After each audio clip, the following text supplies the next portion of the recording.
Okay, so my dear students, आज हम start करते हैं ईडियम्स अपने इसी चैनल के ऊपर। मैं आपके लिए ईडियम्स और फ्रेजेस लेकर आई हूँ जो मैं धीरे धीरे आपको स्टार्ट करवाऊंगी, क्योंकि आप शॉर्ट हैंड से पहले, क्योंकि आपका रिटन पेपर होता है और उसमें आपको बहुत सारे पार्ट्स ऑफ स्पीच आते हैं, whether it is a limited departmental exam और it is a open exam, you have to go for the idioms which are very important. अच्छी तरह से समझने के लिए आप मेरे साथ इसे देखिए। नंबर 1 पे देखो क्या है, अबाइड बाय। अबाइड बाय क्या होता है कि आप किसी के प्रति बंधे हुए हैं और फेथफुल हैं, ठीक है, you are keeping your promise to someone, ठीक है। जैसे सेंटेंस देखो, she has to abide by the rules of the college, यानी उसे फेथफुल रहना होगा। हैज टू का मतलब रहना होगा, मतलब ये उसकी एक कंपल्शन है, रहना चाहिए, इसलिए उसको एक कंपल्शन है कि वह अबाइड बाय रहेगी रूल्स के प्रति, ठीक है। किसके रूल्स के प्रति? कॉलेज के। तो अबाइड बाय क्या हो गया? बंधा हुआ, यानी आप अपने कॉलेज के रूल्स के प्रति फेथफुल रहते हैं, that is called abide by. तो अबाइड बाय क्या है? बंधा हुआ। नंबर 2 देखिए, अबव बोर्ड। अबव बोर्ड क्या होता है? Board that is honest, fair और अपराइट, ठीक है, यानी आप ईमानदार या फेयर होना, we should be above board in our dealings with others, यानी आप किसी चीज में ईमानदारी पूरी रखते हैं, इसका मतलब you are going to become above board. समझ गए? तो बोर्ड से अबव होने का मतलब ये नहीं आपने सोचना कि वो बोर्ड से ऊपर है। अबव का मतलब है कि अबव बोर्ड का मतलब है कि आप जैसे ही अबव के साथ बोर्ड आ रहा है तो आपने याद कर लेना है कि वो ऑनेस्ट होता है, फेयर होता है, ठीक है, यानी कि वो उसके प्रति ऑनेस्ट यानी ईमानदार है, ठीक है। तो अबव बोर्ड क्या हो गया? ईमानदार। अबाइड बाय क्या हो गया? बंधा हुआ किसी चीज से। तो अबाइड बाय यानी किसी चीज को हम उसको फॉलो कर रहे हैं, उसके साथ बंधे हुए हैं और उसके प्रति फेथफुल है, ठीक है। और ऑनेस्ट अगर हम हैं तो किसी के साथ डील करते टाइम हम ऑनेस्ट हैं, that is we are above board through someone's promises, ठीक है। एप्पल ऑफ डिस्कॉर्ड, धीरे धीरे देखिए, अबव बोर्ड जो आपने अभी पढ़ा है इसमें ये प्रेपोजिशन में भी आता है, तो उसमें भी मैं आपको इसमें अपलोड करके आपको समझाऊंगी, so it will definitely help you, ठीक है। एप्पल ऑफ डिस्कॉर्ड, डिस्कॉर्ड क्या होता है? काज ऑफ कर, डिस्कॉर्ड आपको पता है कि लड़ाई झगड़ा, ठीक है। अब एप्पल, अब आपने ये याद रखना है कि झगड़े का कारण क्या है, that is apple of discord, यानी क्वल का कारण, a bone of disc of contention, contention यानी कि एक मतलब एक लड़ाई का कारण बनना, जिसको जिसको हम कहते हैं apple of discord. This plot has been an apple of discord between the two sisters, यानी एक जो प्लॉट है, एक जमीन का हिस्सा था, वो एक लड़ाई का कारण बन गया, बोन ऑफ कंटेंशन बन गया बिटवीन द टू सिस्टर्स, दो बहनों के बीच में। तो एप्पल ऑफ डिस्कॉर्ड क्या है बेटे? क्वल का कारण बना। अबव बोर्ड क्या है कि आप किसी के प्रति ऑनेस्ट हो रहे हैं, और अबाइड बाय क्या है? जो आप बंधे हुए हैं। Apple of one's eye, an object of love, the most valuable possession. तो एप्पल ऑफ डिस्कॉर्ड था, लड़ाई का कारण। अब जहां एप्पल ऑफ वंस आई आ गया, अब किसी आंख का एप्पल, यानी अब एप्पल तो होता नहीं आंख में, तो आंख का तारा, ठीक है। तो ऑब्जेक्ट ऑफ लव, आंख का तारा हम कहते हैं, ये मेरी आंख का तारा है, मेरा बच्चा, तो वो मेरे ऑब्जेक्ट ऑफ लव है और मेरा मोस्ट वैल्यूएबल पोजेशन है कोई चीज, ठीक है। तो आपका आ जाएगा, Ram being the only son in the family is the Apple of parents I, यानी वो पेरेंट्स की आंख का तारा क्यों है? क्योंकि वो अकेला वही एक उनका पुत्र है।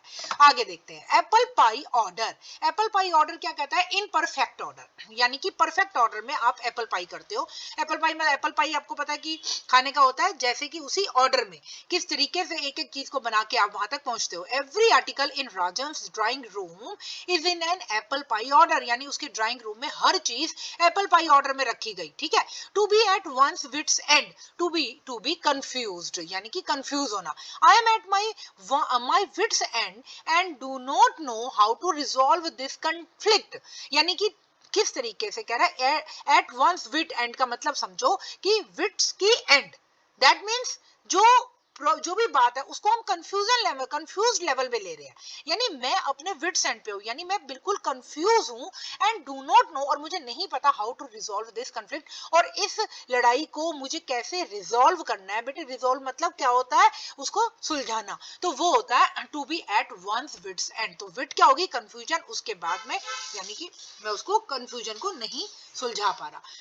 Annexe to grind, selfish motive, यानी कि एक एक्सी जिसे आप ग्राइंड कर रहे हैं, ग्राइंड करने के लिए आपने एक्सी का प्रयोग किया, तो इसका मतलब हिंदी में दूसरे तरीके से भी समझा करो कि ग्राइंड करने के लिए आप एक्सी का प्रयोग करोगे, that means definitely you have to use that axe for grind.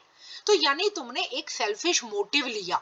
He assured me that he has an XC to grind in this matter, यानी कि उसके पास एक XC है इसे ग्राइंड करने के लिए इस मैटर में। एट रैंडम, एट रैंडम क्या है? हैफेजार्ड विदाउट एम और पर्पस, यानी कि आपने बिना किसी, रैंडमली हम कहते हैं ना, ये तो रैंडम दवाई हमने खाई, हमने कोई टाइम पे नहीं खाई, मतलब without any punctuality, without any time period, without any ambition और the purpose, that is called at random. The terrorist fired shots at random, the terrorist ने फायर की शॉट्स को, जो गोलियां थी रैंडमली उन्होंने चलाई। तो एट रैंडम होता है विदाउट एनी एम और पर्पस, किसी को एम बनाकर नहीं चलाई, उन्होंने हवाबाजी में गोलियां बस चला दी ताकि जितने मर सके मरे, क्योंकि टेररिस्ट को कोई तकलीफ नहीं होती। तो एट रैंडम क्या है? बिना पर्पस के, ठीक है। टू बी एट लार्ज यानी to be free. The police have not been able to trace the thief who is still at large, यानी पुलिस जो है वो ट्रेस नहीं कर सकी चोर को जो कि still at large था। at large मतलब अभी भी फ्री था। large का मतलब आप ये समझ लो, to be at large यानी कि if someone is at large, अगर कोई बंदा at large में है तो वो large का मतलब समझो बड़े क्षेत्र में है। तो अगर आप कोई बंदा अगर बड़े क्षेत्र में घूमता है या आजाद घूम रहा है तो you are not able to find him easily, है ना। तो to be free का मतलब वो फ्री घूम रहा है, तो एट लार्ज मतलब बड़े एरिया में रहना। तो टू बी एट लार्ज मतलब ये समझ लो, क्योंकि वो फ्री इसलिए घूम रहा है क्योंकि वो बड़े क्षेत्र में रह रहा था। तो इससे आपको हमेशा ये लर्न रहेगा, to be at large. All and sundry, everyone without exception, तो एवरीवन हर कोई बिना एक्सेप्शन के, ठीक है। All and sundry came to attend his marriage party, यानी बिना एक्सेप्शन के हर कोई यहाँ पर, ऑल एंड सन्ड्री मतलब सबके लिए होता है, नॉट ओनली वन पर्सन या particular person, that is for all. तो all and sundry came to attend, हर कोई आ गया उसकी मैरिज पार्टी को अटेंड करने, ठीक है। किसी को भी एक्सक्यूज नहीं था, किसी को भी एक्सेप्शन नहीं था, किसी को भी छोड़ा नहीं गया, तो सबके सभी बारात में खाना खाने आ गए, ठीक है। एट ए स्टोन्स थ्रो, इसका मतलब क्या है? Eight a stone's throw, very near. देखो पत्थर की मार बहुत दूर तक नहीं जाती, लेकिन थोड़ी सी दूरी तक भी हम पत्थर मारेंगे ना तो उसको लग सकती है। That means very, he is very near, पत्थर के बड़ी पास, उसकी थ्रो के बहुत पास है। तो at a stone's throw, my office is located at a stone's throw from my house, मेरा ऑफिस जो है वो मेरे घर से बहुत पास है, तो मैं बोलूंगा कि मेरे मतलब पत्थर की दूरी पर है, ठीक है ना। एट ए स्टोन्स थ्रो है फ्रॉम माई हाउस, ठीक है। तो हमने एक जल्दी से क्विक रिकैप देख लेते हैं। हमने क्या देखा कि अबाइड बाय, कि आप फेथफुल हैं किसी के प्रति, जो आप उसको उस चीज का पालन कर रहे हैं। He has to abide by the rule of the college. Above board मैंने आपको क्या कहा था कि वो बोर्ड से ऊपर है, मतलब वो पूरा ऑनेस्ट है, यानी कि उसको कोई भी कार्य आप करते टाइम जब आप ऑनेस्ट होते हैं। एप्पल ऑफ डिस्कॉर्ड, मैंने आपको कहा था लड़ाई का कारण, तो this plot has been an apple of discord between the two sisters. Apple of one's eye क्या था? आपके आंखों का तारा। तो राम जो था वो अपना ओनली सन होने के कारण he was an object of या ए पर्सन ऑफ लव या most valuable possession. Apple pie order यानी कि ढंग से रखना, बारी बारी से रखना। तो आपके ड्राइंग रूम में एप्पल पाई ऑर्डर था, इसलिए उसने बताया कि it was very soothing to see. To be an one's wit's end, मैंने आपको बताया था कि विट्स यानी कंफ्यूज्ड एंड में हम रहना, यानी मैं कंफ्यूजन में था, मुझे नहीं पता था कि लड़ाई को कैसे दूर करूं। एन एक्सी टू ग्राइंड, जैसे एक्सी का प्रयोग किया जाता है ग्राइंड के लिए, यानी हमें सेल्फिश मोड पे होना। ही एश्योर्ड मी कि वह जो है वो इस मैटर में सेल्फिश मोटिव के रखेगा। ही हैज, उसका एक मोटिव होगा, लेकिन वो मोटिव कैसा होगा? एक्सी टू ग्राइंड यानी selfish. At random, haphazard without aim और पर्पस। तो the terrorist fired shots at random, तो यानी कि उन्होंने बिना किसी सोचे समझे उसके ऊपर गोलियां दाग दी। टू बी एट लार्ज मैंने आपको क्या बताया था कि जितना बड़ा क्षेत्र होगा उतना वो वहां फ्री घूमेगा, तो वहां पर थीफ जो था फ्री घूम रहा है। All and sundry, everyone without exception, यानी कि बिना एक्सेप्शन के ऑल एंड सन्ड्री वो वहां पर मैरिज पार्टी में घूम रहा था। At a stone's throw, very near था। My office is located at a stone's throw, my office जो कि बहुत पत्थर की चोट के ऊपर, आसानी से पत्थर की चोट खा सकता था। ओके, उसके बाद आता है अगला एट स्टेक। स्टेक मतलब इन डेंजर, ठीक है, यानी कि किसी चीज का सुरक्षित ना होना। The country's freedom is at stake, we should all be ready to defend it at any cost, यानी कि कंट्री की फ्रीडम यानी वो डेंजर में है, ठीक है। तो वो डेंजर में है, तो इसलिए हमें रेडी रहना चाहिए कि उसको बचाव कार्य करने के लिए किसी भी तरीके हमें कार्य करना है। तो एट स्टेक क्या है? डेंजर। उस डेंजर जोन से निकालने के लिए कंट्री को हमें कुछ भी करना चाहिए। तो at stake not only in country, not only freedom, it can be on any mode, mode, ठीक है। तो एट स्टेक का मतलब डेंजर हो गया, डेंजर में होना।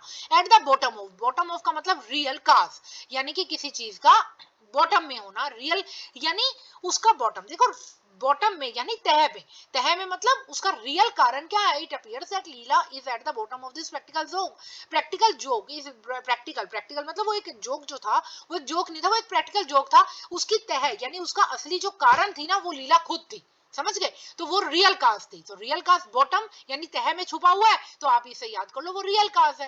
एट द 11th आवर, अब देखो at a late stage at the last moment, देखो 11th आवर का मतलब लास्ट में हमें किसी चीज का पता लगना, तो आपने क्या करना है, doctor turned up at the 11th our and saved the life of his son, यानी अंतिम मोड के ऊपर, बस उसका बच्चा मरने ही वाला था कि इतने में डॉक्टर ने टर्न्ड अप, उसने जो भी चेंजेस की अपनी दवाई वगैरह में, और वो 11th आवर में उसने बच्चे को बचा लिया। All in all the most important and powerful person, my father is all in our family, यानी सबसे पावरफुल और सबसे इंपॉर्टेंट, all in all सब में सब, यानी कि वो मेरी फैमिली का सब कुछ है, ठीक है। at one's finger tips or ends to be expert in, यानी किसी चीज में एक्सपर्ट होना, ठीक है। तो किसी चीज में फिंगर टिप्स में आप, यानी फिंगर टिप्स के ऊपर तब आता है ना, देखो जब आपको पता है आप बार बार लर्न करेंगे, जैसे आप मेरे साथ भी लर्न करते हैं, तो आपके अंदर एक ये आ जाएगी practically, you will be able to get everything, ठीक है। और फिंगर टिप्स पे तुम लर्न कर सकोगे, ठीक है ना, क्योंकि रेगुलरली लर्न करेंगे हम। All the important topics of history are at my fingertips, यानी सारे टिप्स के ऊपर है मेरे टॉपिक्स। तो जैसे if all things will be at your finger tips, तो definitely you will succeed in exam. To account for, to give an explanation, explanation देना। You should account for your failure to maintain the accounts properly, यानी कि तुम्हें अपनी इस फेलियरनेस का, जो तुम फेल हो गए, उसको क्या फेल हो गए, मेंटेन करने में अकाउंट्स को, उसका आपको मुझे अकाउंट फॉर करना पड़ेगा। अकाउंट के बाद अगर फॉर लग जाता है, इसका मतलब याद कर लो कि वो एक्सप्लेनेशन मांगता है। तो अकाउंट फॉर मतलब एक्सप्लेनेशन मांगना, तो यानी तुमने अकाउंट्स को प्रॉपर्ली क्लियर नहीं करके दिया, तो मतलब तुम्हें मुझे एक्सप्लेनेशन देनी होगी।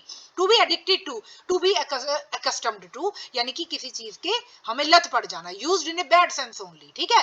Ranjit is addicted to gambling and drinking, तो एडिक्ट यानी किसी चीज की लत पड़ना, तो इसलिए हम उसे बैड सेंस कहते हैं, क्योंकि अच्छी चीज की लत नहीं ना, बैड सेंस की हमें लत पड़ जाती है जल्दी, ठीक है। एफिलिएट टू अटैच टू, जैसे हम कहते हैं you are affiliated to which university, है ना। तो इसमें वो कह रहा है my our school is affiliated to CBSE, ठीक है। Okay, all round having ability in many departments, तो कह रहा है कि एबिलिटी रखना, ऑलराउंड बंदा होना, ठीक है, कई डिपार्टमेंट्स में उसकी एबिलिटी होना, very easy. Present education helps us in the all round development of our personality. All fools day 1st of April, ये तो आपको पता है फूल डे क्या होता है, अप्रैल की 1st को। We often indulge in practical jokes on all fools day because nobody minds it, यानी कि क्योंकि कोई भी इसे माइंड नहीं करता, तो प्रैक्टिकल जोक हम कह रहे हैं इंडल्ज कर देते हैं अप्रैल को 1st को। To be the architect of, यानी मेकर ऑफ, किसी चीज का मेकर बनना, आर्किटेक्ट कौन होगा, उसको बनावट में मेन रूप कौन देता है, architect. God is the architect of this world. To avail oneself to profit, यानी कि she must avail herself of every opportunity to come up in life, यानी उसको अवेल करनी चाहिए हर अपॉर्चुनिटी को, to come up in life का मतलब अपनी लाइफ में प्रॉफिटेबल बनने के लिए उसको हर अपॉर्चुनिटी को अवेल करना जरूरी है, तो उसका प्रॉफिट लेना जरूरी है। प्रॉफिट कैसे करोगे, जब तुम हर अपॉर्चुनिटी को अवेलेबल करने की कोशिश करोगे, अवेल करोगे।